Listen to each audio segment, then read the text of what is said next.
है कि मैं थोड़ी देर अपने देह भाव से ऊपर उठूं।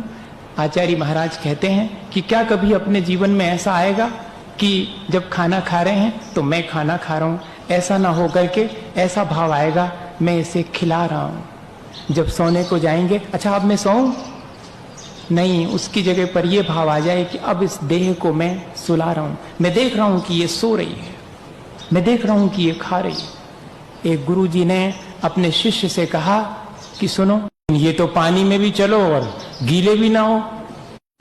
चले, एक दिन आ गया मौका, नदी में से निकले, सब धीरे धीरे गुरुजी के पीछे एक दूसरे को इशारा करके हंस रहे हैं, देखना अब ये भीग रहे हैं कि नहीं भीग रहे हैं, ये गीले हो रहे हैं कि नहीं हो रहे। सब कपड़े गीले हो गए, सब शरीर गीला हो गया और कह रहे हैं कि ऐसे चलो जैसे कि हम गीले ही ना हो, पानी पर भी चलें। नदी के उस पार पहुंचे और धीरे से एक शिष्य ने कहा, गुरुजी आप कह रहे थे कि पानी में चलें और भीगे ना, आपने ऐसा कभी करके नहीं बताया। बोले वही तो करके बता रहा हूं। अरे तो आप तो भीग गए। मैं तो नहीं भीगा, मेरा शरीर भीगा, मेरे कपड़े भीगे, मैं तो पूरे टाइम यही देखता रहा कि क्या पानी मुझे भिगा पाता है। पानी मुझे फिर भी नहीं भिगा पाता, वो शरीर को और वस्त्रों को भिगा सकता है, पर मैं तो शरीर और वस्त्र नहीं हूं। अच्छा बताओ, क्या मैं शरीर हूं? तो फिर मेरे मरने के बाद उसी को गुरु मान लेना और उसी की सेवा करना। ना ना गुरुजी ऐसा तो नहीं करेंगे हम, तो फिर हमारे कपड़ों को गुरुजी मान लो। क्यों? कपड़े के भीगने से यदि मैं भीगता हूं तो कपड़े ही गुरुजी हो गए।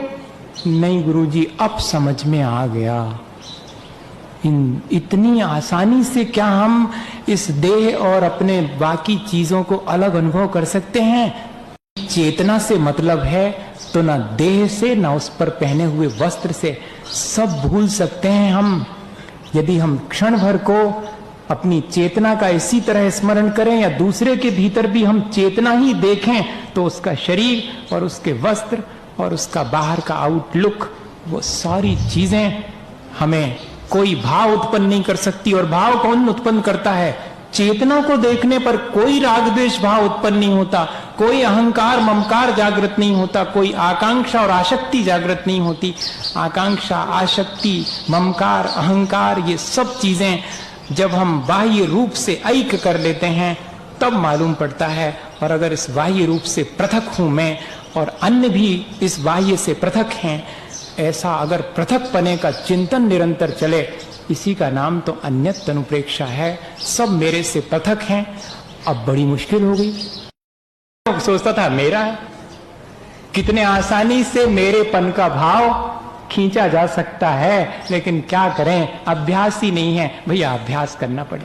अभ्यास तो यही कराया जाता है। देखो ये जो है ना, ये तुम्हारे पापा, ये मम्मी, ये नाना जी हैं, ये दादाजी, पहचानो पहचानो, ये अपना घर। और सुनो, कभी भूल जाओ तो एड्रेस दे देना, यही है तुम्हारा घर।